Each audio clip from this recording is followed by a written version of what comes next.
The light that never went out.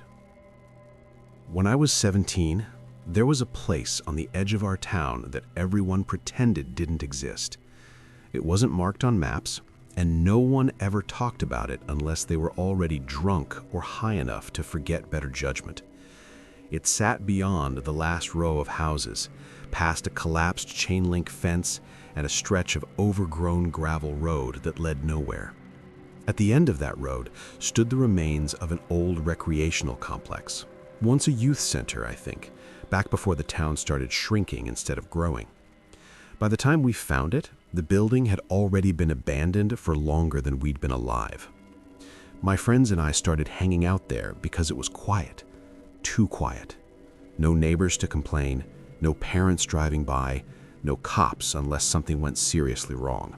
The town didn't have money to tear it down, and it wasn't worth enough to sell. So it just sat there, rotting in place, swallowed slowly by weeds and trees. Behind the building was an open concrete court. Maybe it used to be for basketball or tennis. The hoops were gone, the lines faded into nothing, but the space remained. That became our spot. We spent entire nights there during the summer, sitting on cracked benches, sharing cheap cigarettes, talking about nothing and everything. For a few hours, it felt like the world had forgotten us. And honestly, that was comforting. Most of us came from homes we didn't want to be in. There was Evan, whose dad drank himself into silence every night. Lena, who slept with headphones on because yelling kept her awake. And then there was Mark. Mark had it the worst. His older brother disappeared when we were kids. No body, no answers, just gone. His parents never recovered, and neither did he. He rarely talked about it, but you could see the weight of it in how he moved, like he was always bracing for something. The court had one strange feature that never made sense. There was a single floodlight mounted on a tall metal pole near the benches. Everything else had lost power years ago, but that light still turned on every night at dusk. A dim, amber glow that barely reached the edges of the court, leaving the surrounding trees drowned in shadow. We joked that it ran on ghosts or forgotten government money, but when you stared into the woods too long, you started to feel like the darkness was staring back. I tried not to think about it, until the night Mark didn't show up.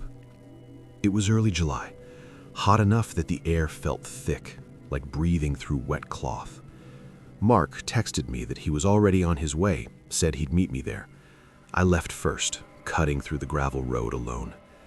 That wasn't normal. We never went alone if we could help it. Something about walking through those trees by yourself felt wrong, like the forest noticed when you were isolated. But I went anyway. When I got there, the floodlight was already on. The court was empty, no Mark. No sound except insects and the faint hum of electricity.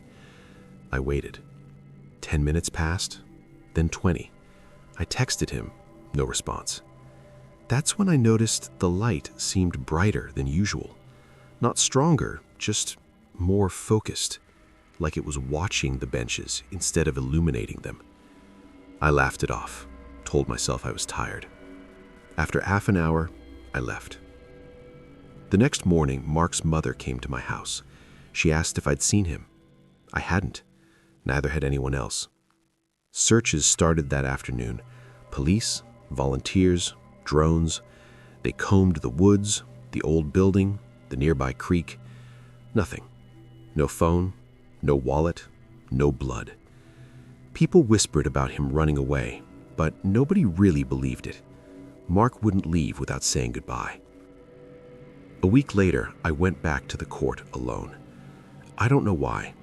Guilt, maybe, or some stupid need for closure.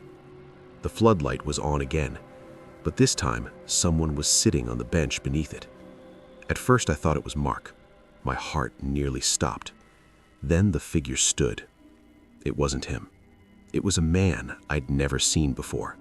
Thin, tall, wearing clothes that looked decades out of place. He didn't move normally. His steps were uneven, like he was learning how to walk again. He smiled at me. Not a friendly smile, a knowing one. I backed away slowly, every instinct screaming to run. He didn't follow. He just stood under the light, staring, his face half lit and half lost in shadow.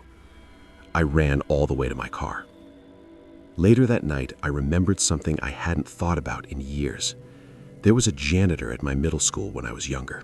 Quiet guy, always smiling, always watching. One day, he just stopped coming. I found his picture in an old yearbook.